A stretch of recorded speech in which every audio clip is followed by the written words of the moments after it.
Assalamualaikum warahmatullahi wabarakatuh. Bagaimana kabarnya anak-anakku semua? Semoga senantiasa sehat ya. Kali ini kita akan kembali belajar matematika. Adapun yang akan kita pelajari yaitu mengenai bab bangun ruang sisi datar. Dan yang akan kita pelajari hari ini yaitu mengenai balok. Sebelumnya, kita harus terlebih dahulu mengetahui pengertian dari balok. Nah, perhatikan gambar ini. Balok adalah benda yang dibatasi oleh 6 daerah persegi panjang yang dinamakan bidang sisi atau sisi balok.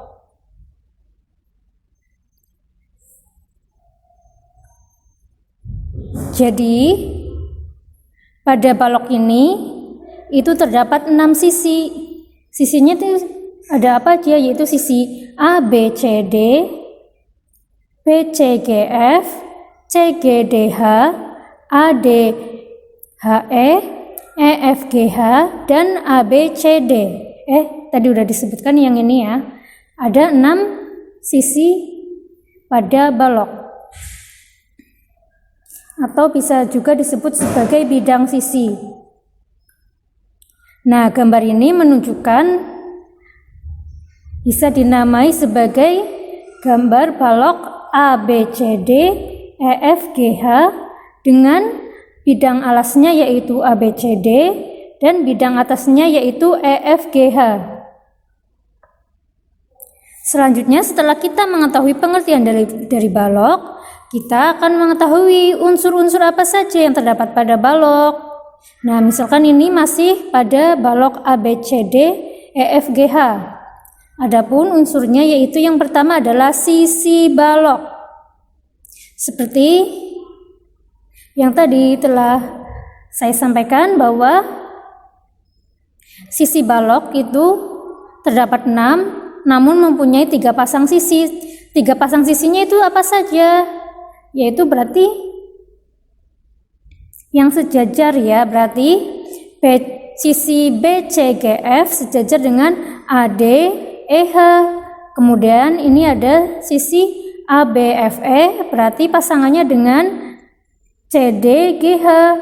Kemudian lagi ini ada pasangan alas dan tutup yaitu ABCD dan EFGH. Kemudian yang selanjutnya yaitu ada rusuk balok. Balok itu mempunyai 12 rusuk.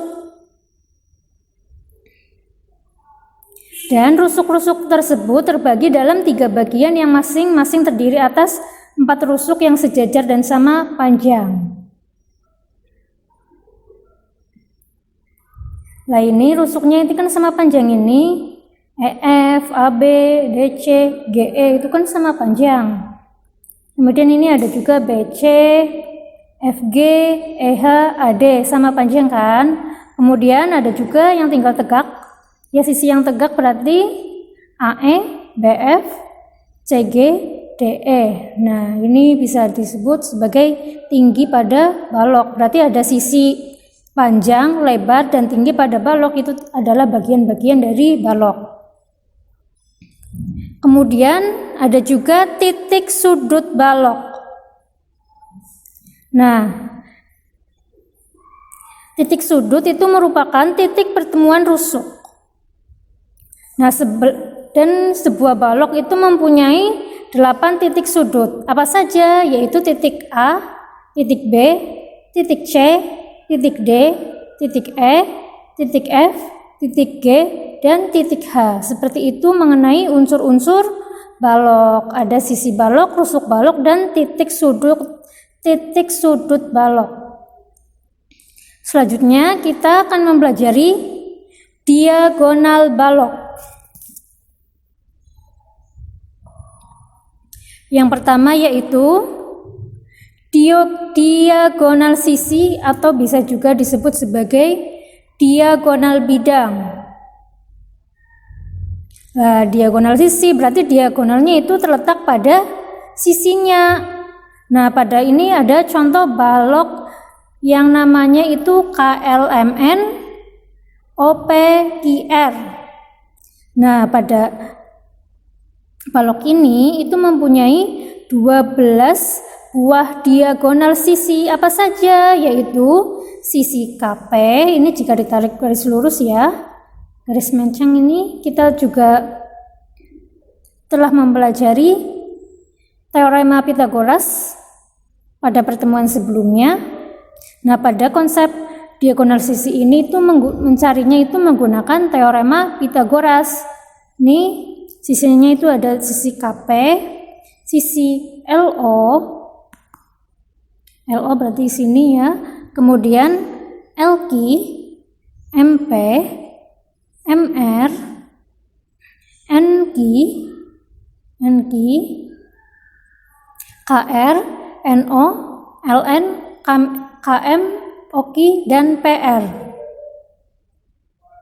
Nah, misalkan jika KL itu P atau panjangnya ya, kemudian LM adalah L kecil atau lebarnya, dan LP adalah T-nya atau tingginya. Jadi sini itu panjang, sini itu lebar, dan sini itu tinggi. Nah, untuk mencari diagonal sisi itu bisa menggunakan rumus teorema Pythagoras. Sebelumnya kita telah mempelajarinya kan ya. Jadi untuk menentukan KP berarti tinggal akar dari P kuadrat ditambah dengan T kuadrat. Untuk menentukan KM ya, berarti menggunakan rumus P kuadrat ditambah dengan L kuadrat. Kemudian menentukan LQ berarti menggunakan rumus L kuadrat ditambah T kuadrat. Kenapa ini L kuadrat jadinya? Karena sudut, kan yang diketahui sudut LP. Namun sudut LP, MQ, NR, dan KO itu kan sama ya, seperti yang tadi sudah dijelaskan. Sehingga ininya tingginya itu sama dengan LP, tinggi dari MQ, yaitu T kuadrat. Untuk menentukan diagonal sisinya. Selanjutnya yaitu tentang bidang diagonal. Bidang diagonal pada balok KLMN OPQR adalah bidang diagonal, berarti itu sebuah bidang pada bidang diagonal itu sendiri, sebuah bidang pada balok itu sendiri. Nah, berarti pada bidang diagonal itu membentuk suatu bangun pada balok. Nah, berarti contohnya itu apa? Pada bidang diagonal balok mempunyai 6, yaitu KLQR, KLQR, kemudian ada juga NM, PO, kemudian ada juga LM, RO, selanjutnya ada KP, QR, KP, KN, kemudian ada lagi KM, KO, selanjutnya ada juga LP,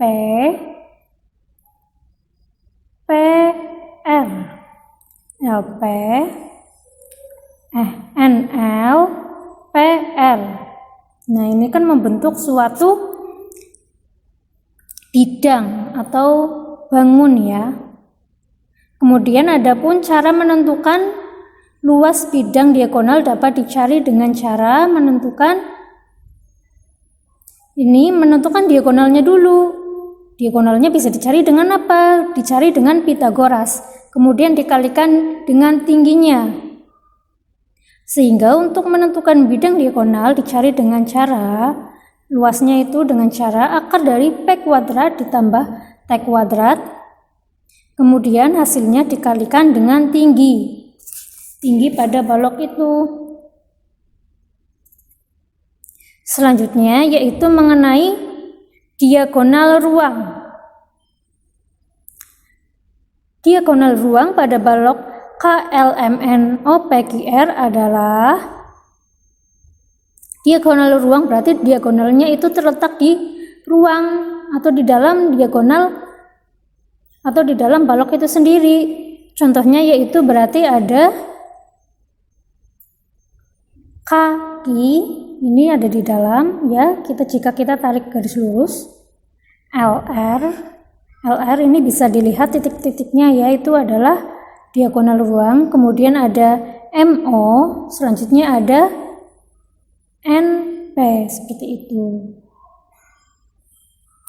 Kemudian jika KL sama dengan P, sini adalah panjangnya, LM sama dengan lebarnya atau L kecil, dan LP sama dengan tingginya atau T, maka panjang diagonal ruang dapat dicari dengan cara,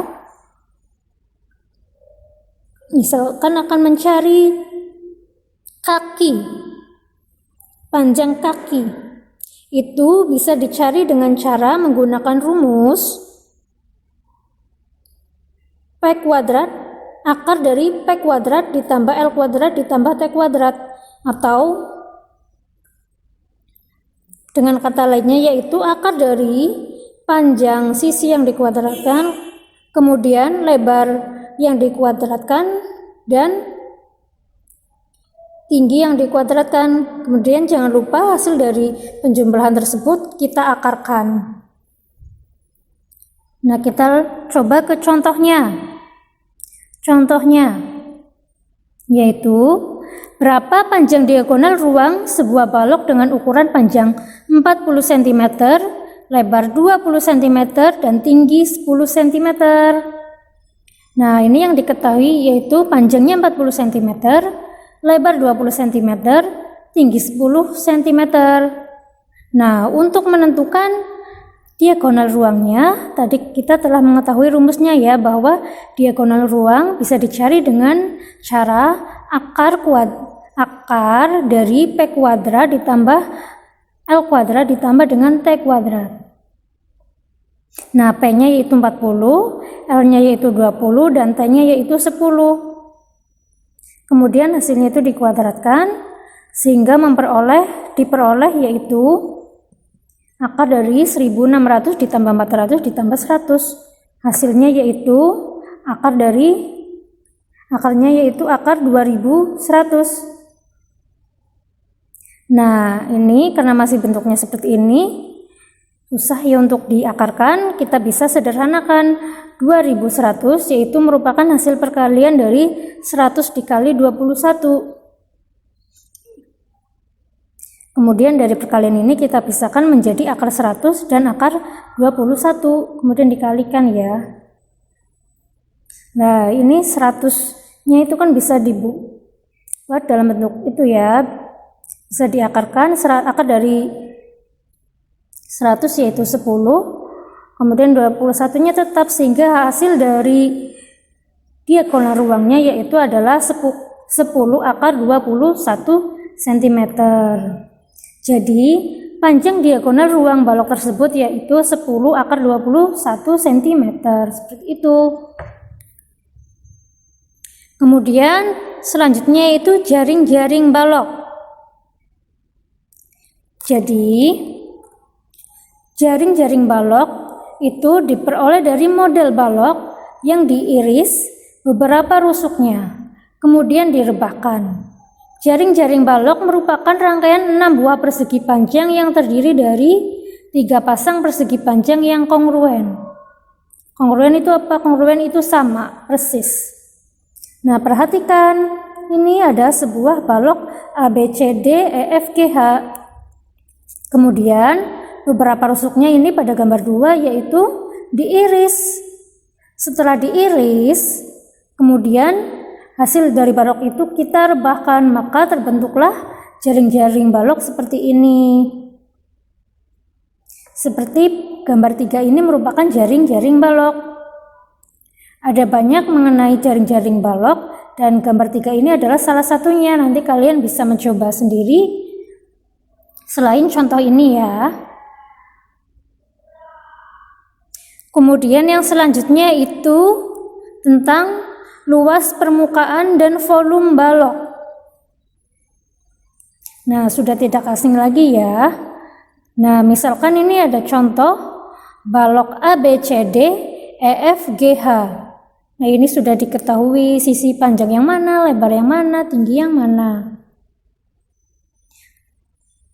Nah, pada luas permukaan volume balok ini bisa disimpulkan L adalah luas permukaan balok, F adalah volume balok, P adalah panjang balok, L adalah lebar balok, dan T adalah tinggi balok. Untuk menentukan luas permukaan balok, bisa menggunakan cara luas sama dengan 2 dikali panjang kali lebar ditambah panjang kali tinggi ditambah lebar kali tinggi.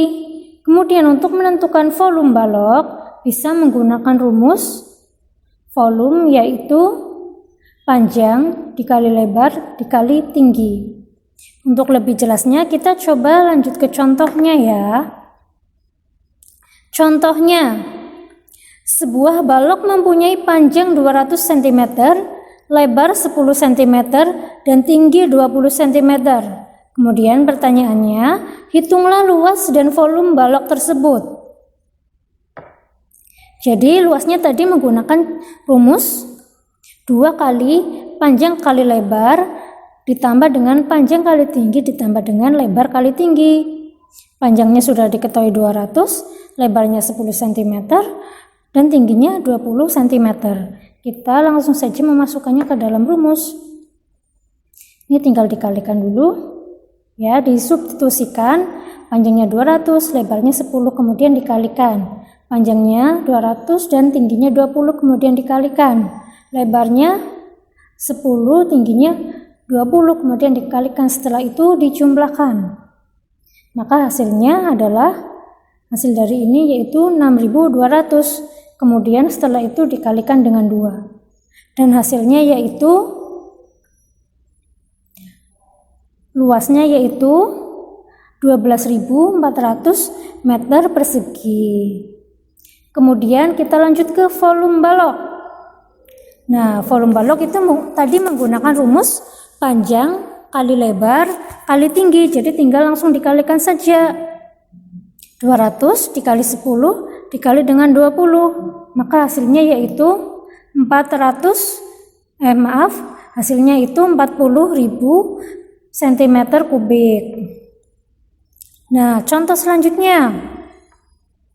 Misalkan Pak Maman membeli sebuah balok es dengan volume 10 meter kubik.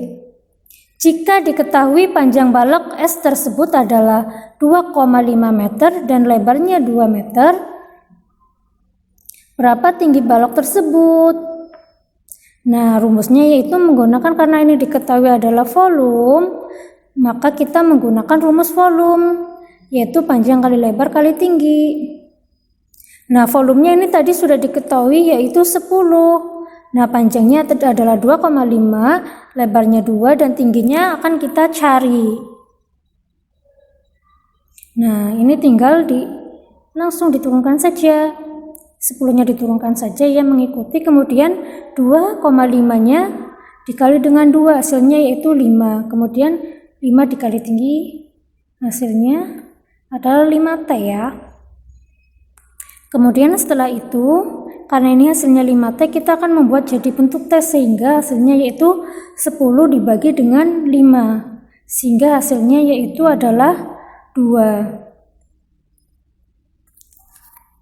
Sehingga tinggi balok es tersebut adalah 2 meter. Seperti itu mengenai penjelasan pada hari ini ya.